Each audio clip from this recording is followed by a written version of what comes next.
Revision. It looks like boring lecture, but you need this foundational lecture for next series of lectures. Okay, I mean this week. Everyone pay utmost attention.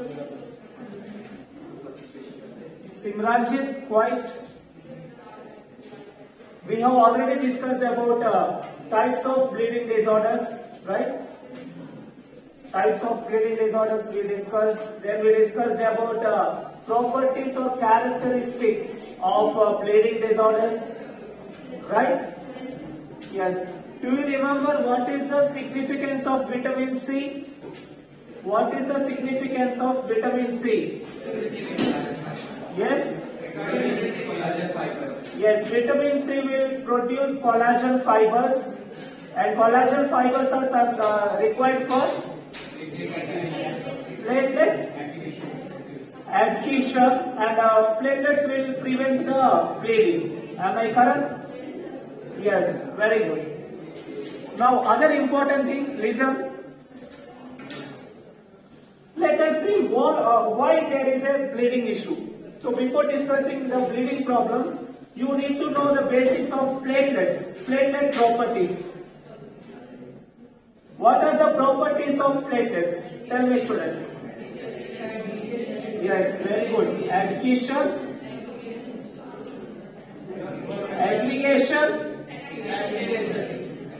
activation. Okay, activation. So I need quick review. Platelets are adhere, that means attached to what? Yes, you forgot here. Now listen, okay? Pay attention again, that's why I'm taking revision lecture, very important. Even you can draw these diagrams also, okay? So there is this blood vessel. This is blood vessel, right? So blood vessel is made up of endothelial cells. Blood vessel is made up of endothelial cells, right? So first I'm discussing about hemostasis. Hemostasis. This phenomenon is called hemostasis. What is the meaning of hemostasis? Stoppage of blood. That's it. Stoppage of bleeding. To be precise, stoppage of bleeding is called as hemostasis, right? So what happened to our patient? He was accidentally injured. Some prick has been injured into the blood vessel. Yes. So immediately after injury, what happened?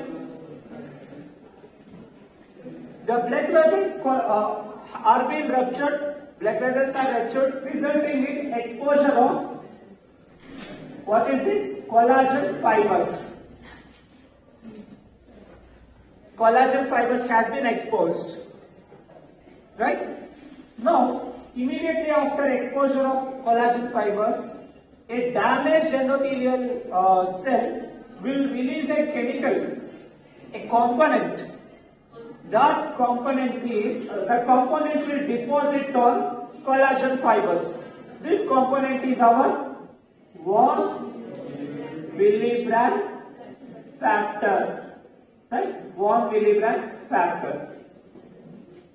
Okay. Next, this von Willebrand factor also connected with one clotting factor, that is clotting factor 8. Okay, so there is a binding of these two things, von Willebrand factor and factor 8, that we'll see later. Okay, now the roaming platelets that are under circulation, these platelets will get attached to the von Willebrand factor. A platelet attached to the von Willebrand factor. Okay. How this platelet attached to von Willebrand factor? It attached by a receptor. This receptor is called as glycoprotein 2B receptor. With the help of glycoprotein 2B receptor, a platelet attached itself to the von Willebrand factor. Hence, our first property of platelet has been satisfied. The attachment of platelet is mediated by a receptor called 2B, glycoprotein 2B. With the help of glycoprotein 2B, platelet got attached to the this one, right? Parallelly, students, parallelly there is one more mechanism happening here. This platelet will also release serotonin. This will also release serotonin. What happens with serotonin means the blood vessel will constrict. The diameter of the blood vessel will constrict, okay? The diameter becomes small rather than a very large diameter. The diameter has been reduced. Why constriction happened? So this phenomenon is called as vasoconstriction. By vasoconstriction, the amount of blood flow can be reduced. So blood flow has been reduced by vasoconstriction. That is also released by a platelet, that is serotonin. So up to here is clear, right? Okay. A quick revision. Damaged blood vessel, exposure of collagen, endothelial cells released 1 milligram factor, roaming platelet attached with the help of a receptor called glycoprotein 2B. Clear, right? Now the attached platelet will release a chemical. This chemical is platelet activating factors plus very important chemical, that is thromboxane A2. THROM, thromboxane A2. The short form will be TXA2. Thromboxane A2. What is the significance of thromboxane A2? Thromboxane A2 will act as a cytokine to call other platelets. Okay, I can say like this, thromboxane A2 is like a sugar syrup. Okay, sugar syrup. I kept a drop of sugar syrup there. What happens now? Ants will come to the site of sugar syrup, right? All ants will come there and they will eat, right? Similarly, once the thromboxane A2 released, many platelets, just like ants, they will come here.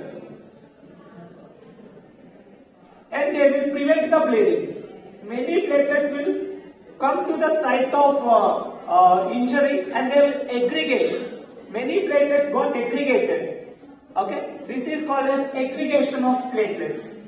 Many platelets got aggregated at the site of bleeding. Okay, now this aggregation, listen, this is primary platelet attached to the 1 milligram factor and this is the secondary platelet. Any two platelets will connect each other. Any two platelets will connect each other by another receptor. This receptor is called as glycoprotein 2B3A. Actually, this should be in Roman numbers, okay? 2B3A. So, the aggregation of platelets is facilitated by a receptor called glycoprotein 2B3A plus release of thromboxane A2 also. Am I correct? Plus thromboxane A2 plus platelet activating factors. So these three components are responsible for aggregation of platelets. Is it clear? Yes. Any doubts so far? Now, in some patients, genetically, they don't have any one of the receptor. If they don't have 2B receptor, they are prone to high bleeding conditions. Their bleeding will be too heavy. They will have excessive bleeding when their platelets don't have these receptors, because platelet either cannot attach or platelet cannot aggregate, resulting in increased bleeding time. Now I am connecting the receptor deficiencies. We have platelets in the body. What is the normal platelet count? 1.5 lakhs to 4 lakhs cells per cubic millimeter of blood. Now my patient has 4 lakhs of cells. My patient has 4 lakhs of platelets, but they don't have these receptors. What will be the bleeding time now? It will increase because platelets are not attaching and they are not aggregating. If they are not able to attach, if they have 2B deficiency, This disease called as Bernard-Soulier syndrome. What happens in Bernard-Soulier syndrome? There will be excessive bleeding time. Clear, right? Then there is one more receptor, 2B3A receptor deficiency. Absence of 2B3A results in Gallman's thrombosthenia. Now listen. We have a patient getting an unknown bleeding condition. Let us see again. We have an excessive bleeding condition in the patient. Then what we thought? We know these things. We started checking first we performed the bleeding time. It's elevated. Mr. Archit, you can go outside, Archit, please. You can go out happily. 1, 2, 3, you can go, please. Done with you. How many times I can apologize? Forgiving, not apologize. Okay. We got a patient. He got an increased bleeding time. Then I suspected his platelets count. So then I went for platelet count, and platelet count is normal, but still his bleeding time is increased. Then I suspected he might not have these two receptors. Okay. Then I went for detection of 2B receptor, GP2B receptor, and 3A receptor also. And I came to know that patient has these two receptors also. Then how the patient getting bleeding, bleeding time? When the patient has everything normal, why his bleeding time is elevating? Any idea? This might happen in real case scenarios. We got a diabetic, what test you will confirm? Diabetic is not the right thing, that is sugar. Can you connect it? Maybe the patient don't have 1 milligram factor. One reason why the patient don't have 1 milligram factor leading to increased bleeding time. That is one cause of increased bleeding time.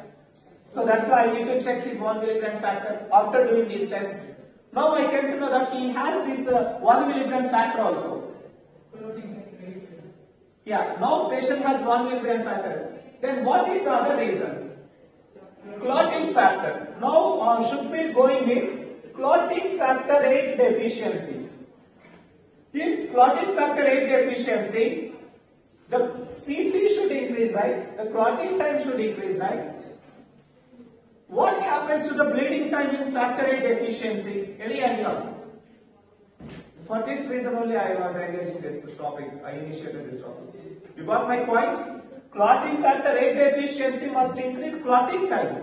What about the bleeding time status in 8 deficiency? What happens? Any guesses? Normal bleeding time or increased bleeding time?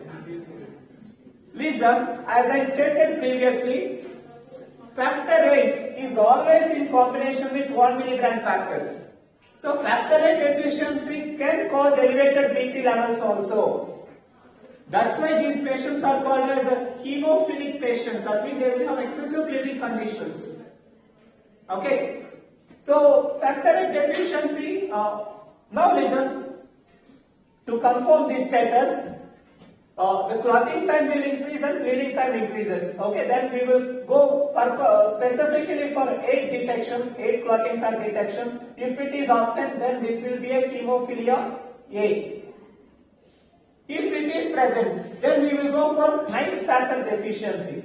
If this is absent, then this might be hemophilia B. If that is also present, then we have one more condition. 12. 11. Clotting factor 11 deficiency leading to hemophilia C. Now let us see. Okay. We perform this test, even they are present in the patient. But still his bleeding time is increased. What might be the reason now? Now you understood, right? All these are present. His factor 8 present, 9 present, 11 present, 1 milligram factor present, proteins are fine, receptors are fine, platelets are fine, but still elevated bleeding time. What might be the reason? Everything looks normal in the patient report, but still his bleeding time is increasing. We don't know why. Yeah, what might be the reason? Now see the answers are on the board only. Any other possibilities of elevated bleeding time? Even though these tests came normal?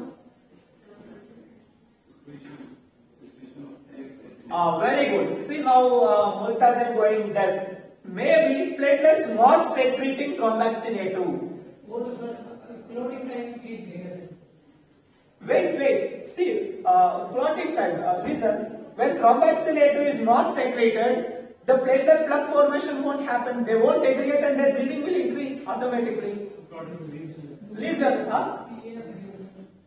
Listen. Clotting time might be normal in thromboxane A2 deficiency, but the bleeding time will increase. Okay, you forgot one concept here. Listen, there is a bleeding, platelet can attach to aggregated platelet will make something called primary plug formation. Primary plug formation. This primary plug will prevent bleeding. Primary plug has been formed because of aggregated platelets. Okay. When thromboxane A2 is deficient, obviously what happens? The bleeding time will increase. Serotonin also leads to bleeding time. Serotonin. Alright, listen. Serotonin is not a specific marker, but thromboxane A2 is specifically produced by platelets alone. Primary plug formation से पहले vasoconstriction होगा ना? Yeah, vasoconstriction, that is a localized phenomenon. Listen, vasoconstriction cannot prevent bleeding. The amount of volume of blood will reduce, but vasoconstriction cannot stop the bleeding. Got my point? Maybe we change big pipe to small pipe in vasoconstriction, but still the blood flow is there. I need to prevent the blood flow. That blocking can be done by platelets, that is the aggregated platelets. Okay, yes, very good. Thromboxane A2 deficiency can cause elevated bleeding time. That is one reason. Now listen, thromboxane A2 is produced by a ground substance called as arachidonic acid. So we are going for detection of arachidonic acid levels in the body. Okay, is patient getting sufficient arachidonic acid or not? Is he have this intake or not? Okay. So we will check the arachidonic acid conversion to thromboxane A2. So there is a small biochemistry test where we will see the utilization of arachidonic acid to conversion to thromboxane A2. So thromboxane A2 absence can cause this one. Any more you need to add here? Any other reasons to elevated bleeding time? Now I am telling again, even this is present in the patient. Even arachidonic acid is there, our thromboxane A2 levels are fine, but still bleeding time increased. What might be the reason now? Intake of medicine. Very good. Maybe patient might be under medication. He is taking aspirin. Aspirin blocking the receptors. Hence really elevated bleeding time. Very good. These conditions can be an external, acquired, we can say acquired condition where the patient is under medication. In my patient, he is not under medication. Aspirin will block the platelet receptors, simple. Aspirin will block the GP2, glycoprotein 2A, 3B receptors, okay? Aspirin will block glycoprotein receptors of the platelets. Now listen again. My patient is not under aspirin therapy, but still his bleeding time increased. What is the other reason? PAF, platelet activating factor. Very good. Well done, you are the one there. Maybe we will go with PAF. Okay, PAF levels. Absence of PAF levels might increase bleeding time. Very good. But they are also normal. Now, platelet activating factor also present. But still there is a bleeding in the patient. See, this is how the doctors will investigate the patient. You know, that is how the doctors will write many lab tests to know the reason why my patient has issues. See, now you all thinking like doctors. All these levels are normal. Yes. Alcohol intake, right? Alcohol intake. I need mechanism, you know. Just not a reason. I need solid mechanism. So, all tests came normal.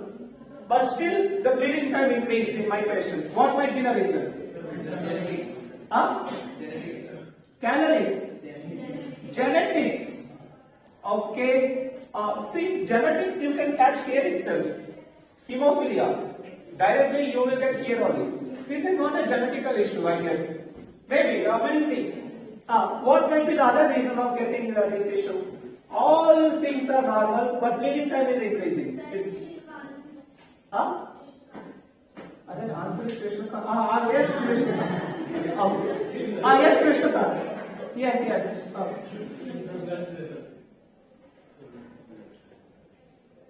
Blood pressure might be a factor, but that is a controllable thing. When I parallelly measure the blood pressure, that's what a pathological condition. Yes, obviously, when there is a high blood pressure, bleeding time might increase, but it will stop. This is not the case in my patient. BP is normal. Since Krishnakant stated, my patient BP is in normal only, 80 by 140 or 90 by 140. It's in normal range. What might be the reason of elevated bleeding? You can call that guy, that lazy fellow. Yeah. Yes. BP. Yes. Next. What might be the other reason of increased bleeding time? I think it's rather random. I know. Anyway. Yes. Tell me, students. Vitamin K deficiency. Yes. Vitamin K deficiency. Wait. 7, 9, 10, 2. 7, 9. Vitamin K will act on 7, 9, 10 to 2 clotting factors. No. 8 might be considered, but okay, we'll see. But my patient vitamin K levels are normal. Yeah, very good. But you are connecting it. Very good. His vitamin K levels also normal. What might be the reason of elevated bleeding time? When bone marrow disorder is there, I won't get a normal platelet count. Got my point? I got normal platelet count indicates patient bone marrow is fine, but his bleeding time elevating. What might be the reason? Already prolonged hemorrhage. Prolonged hemorrhage. Something hemorrhage happening in the body. So Shubham trying to say that there is some internal hemorrhage happening. That's why we are investigating. There is some bleeding. Why that's happening? Okay, as Shubham stated, maybe in case of a dengue fever, the virus will destroy the platelets. Platelet count must be reduced, but my platelet count is normal here, indicating something other than this one. Platelets are normal, receptors are normal, secretion is normal, factors are normal. Then what might be the other reason? Abnormal shape. Abnormal shape of it. Abnormal shape of arteries. Listen, I think I need to tell like this. CBC is perfectly fine to this patient. Inhibitors, sir. Very good. Now should we try to say with inhibitors of clotting factors. We'll see there. Inhibitors. Okay. See, now you are going there. There are some inhibitors. Okay. These inhibitors like D-dimer. D-dimer test. D-dimer. Then there is one more. What is that? The first one, fibrinolysis initiated by one chemical, one component. What is the component name? I forgot. What is it? Lysine. Fibrinolysis starts with a scissor molecule. What is that scissor molecule? Plasmin. We will check plasmin levels. Very good. Now listen, all these things are normal still. Yes. Plasmin levels we will check. They are also normal. Yes.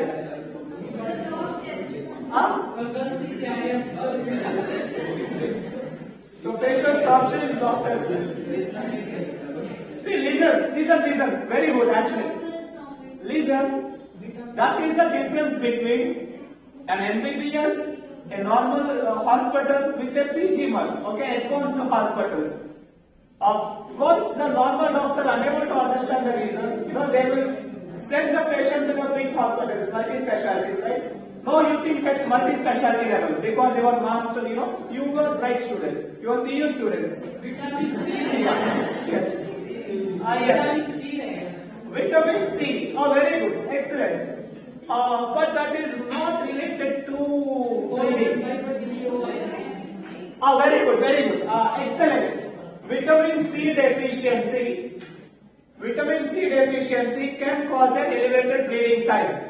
Excellent. Everyone clap for Mr. Shukri. Well done. That is a very depth thinking actually. Well done. How vitamin C deficiency leaded to increased bleeding time? Yeah, vitamin C responsible for production of collagen. Okay, very good. So vitamin C levels we checked in the patient. Vitamin C is, we won't check vitamin C directly just like thromboxane 2. Thromboxane 2 will be checked by arachidonic acid. Similarly, vitamin C will be checked indirectly by ascorbic acid levels. Ascorbic acid levels we will check in the patient. Okay. Ascorbic levels normal means vitamin C metabolization is normal. Now again challenging task. Vitamin C is normal in the patient, but still elevated bleeding time. Now think about the reasons. Iron deficiency.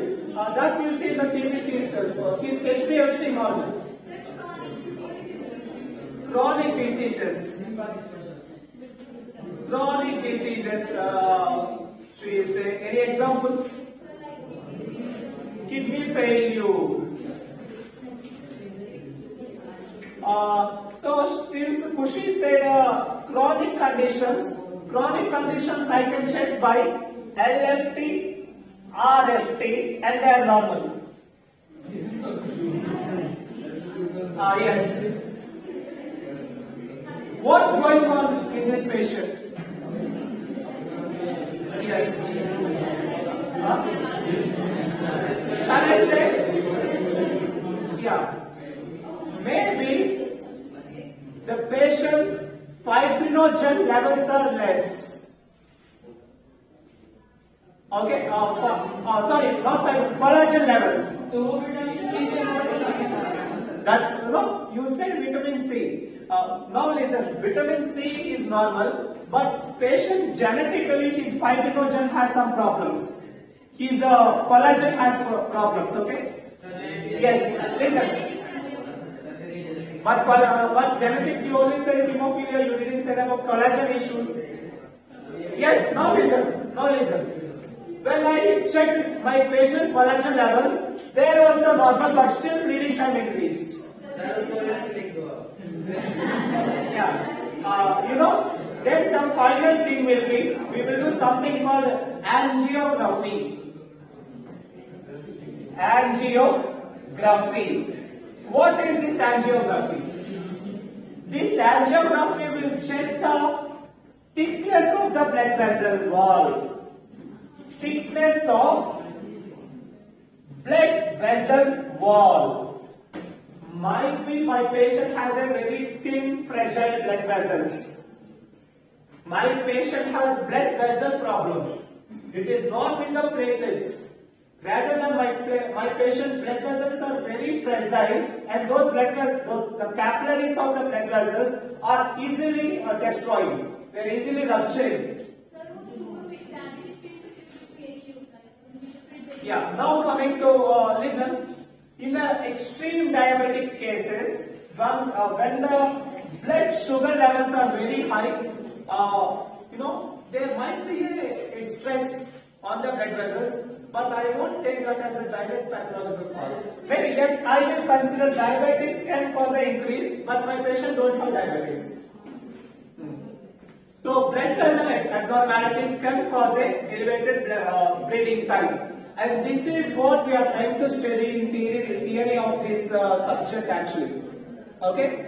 In order to understand all these things, we need to understand hemostasis, we need to understand clotting mechanisms, we need to understand the receptors, we need to understand the platelet functions, and all these things collectively will give us the knowledge to treat a patient.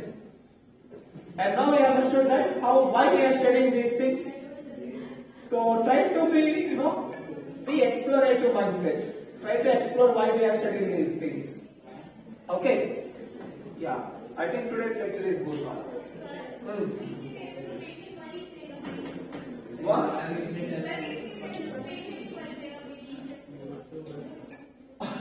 Okay.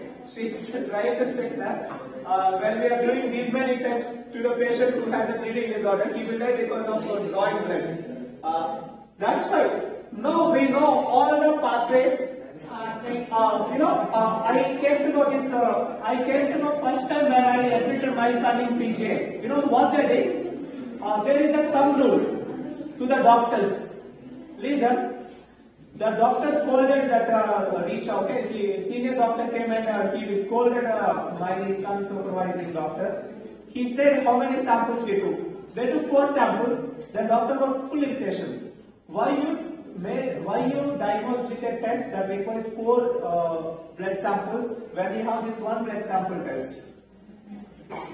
Why you didn't doctor this test over that? She said this will be more accurate than that. But first you should go with this. Go with the minimal blood sample test first. That is the thumb rule.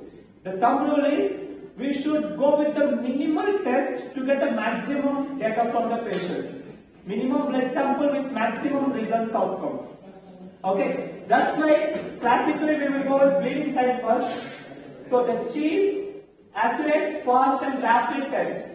Once we got issue with the normal test, then we will go others. First we will go with the first basic test only. Okay, non-invasive or the least harmful test to the patient with least cost. Okay, we need to consider those things also. If not, for every patient I can do PCR actually. A PCR will give all data, right? Genetics, whatever reason, but PCR is around 15 to 13,000. That depends. PCR is very costly. Yeah. By the way, listen, students, I want to tell one interesting thing since I discussed PCR. India is one of the globally. India is the I don't know how to say it. We have the best PCR techniques. We can do PCR at a cost of 1,500 to 2,000. In outside country, the same PCR will cost around 20,000. And you know that is called as TrueNAT test. NAT, nucleoside amplification test, and this has been globally patented, and the credit comes from India, from Goa. So, because of TrueNAT test that is patented in India, we have successfully contained the corona during TrueNAT devices. You know, corona PCR test is only 2,000 rupees because of this equipment, and the patent is India's. So we need not to pay excessive to that. So yeah, we are very good at medicine also, in research also actually. Yeah, TrueNAT test really saved many lives, and I will discuss TrueNAT in detail in next lecture. It is connected with tuberculosis, that we'll see later. Anyway, so this is how we are diagnosing patients. Is it clear? Yeah. So today's is just an explorative lecture, and tomorrow we'll see the boring things, right? The lecture point of view things, mechanisms again. Thank you very much, class. Well done. You did well.